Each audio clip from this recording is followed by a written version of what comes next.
नमस्कार दोस्तों, मैं डॉक्टर सुरेश आज आपसे एक ऐसे टॉपिक पे बात करना चाहता हूँ जो समाज के लिए बहुत सेंसिटिव है, काफ़ी इम्पोर्टेंट है, खासकर राजस्थान के युवा और उनके माता पिता के लिए अति आवश्यक है। कभी जब योद्धा युद्ध से लौटते थे तो थकान मिटाने के लिए थोड़ी सी अफीम दी जाती थी। कभी मेहमानों की आवाभगत में एक प्याली एक संस्कार मानी जाती थी। धीरे धीरे ये आदत हर शादी, पर्व, हर रिश्ते का हिस्सा बन गई। मर्द बनना है तो अफीम पीनी पड़ेगी, यही कहा गया और बेटों को भी हमने यही सिखाया, यही हमारी परंपरा रही है। पर किसी ने सोचा है कि ये अफीम और शराब आने वाले समय पे कैसा प्रभाव करेगी। परंपरा के नाम पर यह क्या सिखा रहे अपने आने वाली पीढ़ी को। आज वही परंपरा हर गली, हर मोहल्ले नशे की दुकानों का रूप ले चुकी है। अफीम, डोडा, स्मैक, शराब अब ये परंपरा नहीं रही, अब ये लत बन चुकी है। और सबसे बुरी बात ये है कि ये जहर हमारे युवाओं को खा रहा है, खोखला कर रहा है। ये कहानी मेरे एक ऐसे सफर की है जो यहाँ तो मंजिल तक पहुँचाता है या हमेशा इंसान को कहीं गुम कर देता है। कभी सिर्फ एक बार ट्राई करने से शुरू किया हुआ नशा आज वो हर दिन का हिस्सा बन चुका है, जिसे हम नशा कहते हैं, जिसे हमारे युवा आज के दोस्त समझ बैठे हैं। हमारा युवा क्यों नहीं समझ रहा कि अब वो परंपरा वो नहीं है जो तुम्हें बर्बादी की ओर ले जाए। परंपरा वो है जो तुम्हें एक समाज का जिम्मेदार और नागरिक और अच्छा इंसान बनाए। तुम्हारा जन्म अफीम और शराब को लेकर नहीं हुआ है, तुम्हारा जन्म हुआ है सपनों को सच्चाई में बदलने के लिए, माँ बाप के सपने साकार करने के लिए। नशा छोड़ दो, क्योंकि नशा सिर्फ शरीर को नहीं आत्मा को भी खाक कर देता, परिवार को मिट्टी में मिला देता। अगर आज हम चुप रहकर पुरानी रीत कहकर इस नशे को सही ठहराया तो आने वाली पीढ़ियां हमें माफ नहीं करेगी। परंपराएं बदली जा सकती है, बस अर्थे कोई शुरुआत करे। जब महाभारत में भगवान श्री कृष्ण भीष्म पितामह को परंपरा के बारे में समझाते हैं तो भगवान श्री कृष्ण कहते हैं परंपराएं आम के फल के जैसी होती है। जन्म के समय सबको कड़वी लगती है, पर कुछ समय बाद खट्टा स्वाद देता है। जिसमें हमें खटाई प्रिय हो उसको वो स्वीकार करता है। फिर कुछ समय बाद आम मधुर लगने लगता है जो सबका प्रिय बन जाता है। किंतु एक समय आने के बाद वह गल जाता है, जिसमें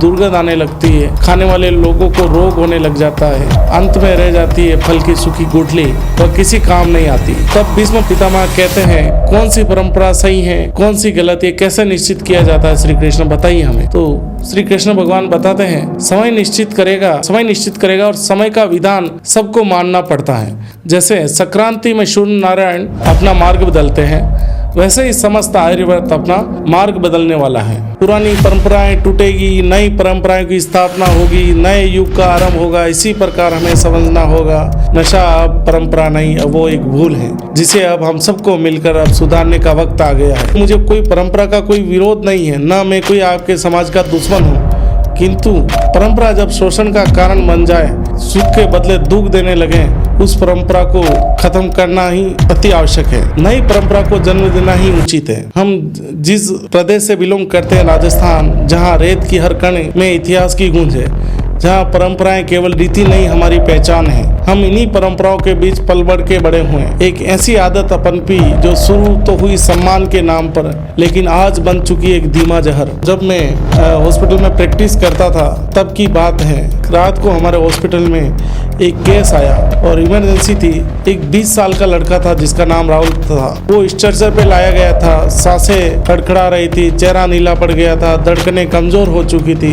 मैंने पूछा कितना नशा किया है इसने, तो उसका दोस्त बोला सिर्फ थोड़ा, मगर आज ज्यादा हो गया शायद। यह एक ओवरडोज का केस था जिसका कारण शरीर की सेंट्रल नर्वस सिस्टम पर सीधा असर पड़ा था। ऑक्सीजन दिमाग और दिल तक नहीं पहुंच रही थी, जिसे हाइपोक्सिया कहते हैं। शरीर धीरे धीरे सांस लेना बंद कर रहा था, दिल की धड़कनें धीमी अनियमित हो गई। यह सब मेरे आंखों के सामने हो रहा था और मैंने उसको बचाने की हर कोशिश की थी। जो इमरजेंसी ड्रग्स होने थे वो दिए थे, CPR भी दिया गया, पर राहुल की धड़कन कभी वापस नहीं आ पाई। शरीर ने हार मान ली, ना धड़कन बची थी, ना सांस बचा था, सब कुछ थम सा गया था। एक रात के मजे ने उसकी जिंदगी छीन ली। जिस बेटे को माँ ने गोद में खिलाया था, आगे जाकर माता पिता के सपनों का आधार बनने वाला था, वो आज अस्पताल की मोर्चरी में चुपचाप पड़ा था, क्योंकि किसी ने कहा था भाई एक बार कर ले, कुछ नहीं होता। इस बात ने मेरे दिल को दहला दिया। राहुल और उसके घर वालों की हालत देखकर मैं और मेरा मन टूट सा गया था। मन में आया कितने ही राहुल आज नशे के कारण मर रहे होंगे, मुझे इनके लिए लड़ना होगा, इनको बचाना होगा। फिर उसी रात मैंने फाइनल किया कि मैं नशा मुक्ति के लिए एक आंदोलन चलाऊंगा, जो बड़े लेवल पर राजस्थान में काम करना होगा, ताकि मैं उन माँ बाप की और उस हर परिवार की उम्मीद की किरण बन सकूं, उनका आधार बन सकूं, जिनके बच्चे नशे से पीड़ित हैं, और उनके बेटों को बचा सकूं। फिर मैं राजस्थान में अलग अलग जगह पर नशा मुक्त भारत अभियान के तहत हमने जागरूकता के कैंप लगाए ताकि उन माता बहनों को इस नशे के बारे में बताया जा सकते, उनको समझाया जा सके। आज मेरे सेंटर उदयपुर में चलते हैं और राजस्थान में बहुत जगह चलते हैं, जिसमें बहुत सारे बच्चे आ रहे हैं और जो समाज के एक अच्छे इंसान बन रहे हैं। इस कारण उनका परिवार भी बहुत खुश है। यह काम करके मुझे अच्छा लग रहा है। अब हमारे सामने दो रास्ते होते हैं। एक रास्ता होता है नशे का और एक वो लड़का जिसकी आंखों में कभी सपने हुआ करते थे, अब उसकी आंखों में सिर्फ धुआं ही धुआं है। वो जो माँ बाप कभी गर्व हुआ करता था बच्चों के ऊपर, अब उनके लिए एक चिंता बन चुका है। ये कहानी एक ऐसे सफ़र की है, यहाँ तो एक मंजिल तक पहुँचता है या हमेशा के लिए इंसान कहीं गुम कर देता है। कभी सिर्फ एक बार ट्राई करने से शुरू हुआ हर दिन का हिस्सा बन चुका है, जिसे हम नशा कहते हैं, जिसे हमारे युवा अपना दोस्त समझ बैठे हैं। क्या ये वही बच्चा है जो पहली बार स्कूल गया था, डर के मारे हाथ नहीं छोड़ रहा था, कभी माँ से कहता मैं बड़ा होकर आपके सब सपने में पूरा करूंगा, आपको सब सुख दूंगा। अब वो नशा धीरे धीरे उस खा रहा है। उसके सपने, उसकी पहचान, उसका भविष्य सब नशे के आवेश में बर्बाद हो रहा है, क्योंकि उसने सोचा कि समाज में जो अफीम शराब है ये तो परंपराएं सदियों से चली आ रही है, सभी करते हैं, मैं क्यों नहीं कर पाऊँ। पर अब ये हमें परंपरा बदलनी होगी। आज हमारा युवा हमें बर्बाद होते हुए हम नहीं देख सकते और नशे का अंत जेल, बर्बादी और मौत है। पर दूसरा रास्ता है समझदारी का रास्ता अपनाइए, जिसमें अच्छी लाइफ, परिवार, सफलताएं। मुझे यकीन है कि आप अपना दूसरा रास्ता ही अपनाएंगे। चलिए मिलते हैं अगली वीडियो में।